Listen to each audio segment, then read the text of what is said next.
Welcome to part 5 of this 6-part resilience workshop from carers in Hertfordshire. In this video, we're going to look at how changing relationships has an effect on our resilience. It is very difficult to be resilient when we are experiencing grief. And grief is a natural reaction to any form of loss, whether that is a death or the loss of a life that we had expected.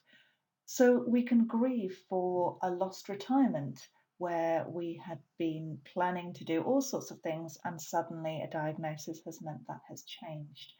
It can be a grief uh, for the loss of a childhood that you had expected to pan out in one way and is now going in a completely different direction.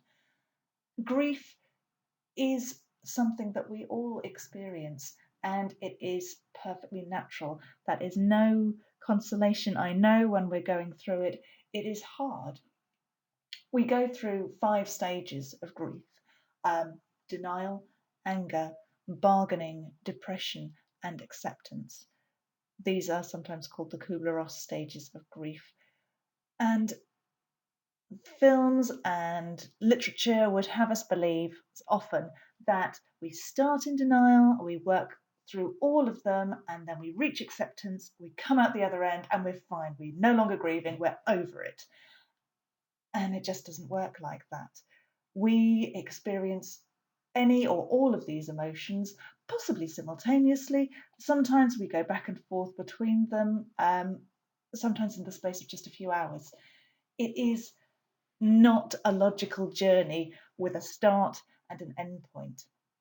And changing relationships, learning to be resilient when our relationships are changing, is very much about giving ourselves permission to grieve. It is hard, particularly if there are other people involved in these relationships who are maybe experiencing a different stage to grief to ourselves at the same time. And if we can acknowledge other people's emotions, acknowledge our own, it doesn't make it easy, but it makes it slightly easier to understand and accept, maybe, definitely acknowledge what is going on. So, how do we cope with grief? Well, with difficulty, it is hard. It's a horrible thing to feel and to experience, but it happens and we just have to cope the best we can. Breathing exercises can be useful to just bring some of these strong emotions a bit more under control, particularly if we're experiencing a lot of anger. Learning how to breathe, learning different breathing techniques can help just calm things down and can help with other relationships if anger is causing tensions there. Seek professional help. Grief is a challenging thing to go through, and there are grief counsellors, specialist grief counsellors out there. So you can contact those through GPs, self referral, or go private. Self compassion, which we talked about in the emotional coping video, physical exercise, and strong social support. So go back and look at those support networks in the previous part, can all contribute to alleviating some of the most challenging aspects of grief. It is challenging, it is hard, and being resilient when you're experiencing this is very much about looking at what you can do and not placing unrealistic expectations on ourselves. It's tough, it won't be easy, but we can manage. And it's about finding the ways that will help us to manage ourselves. So, where to go for further support? The Alzheimer's Society does have advice on relationships and dementia.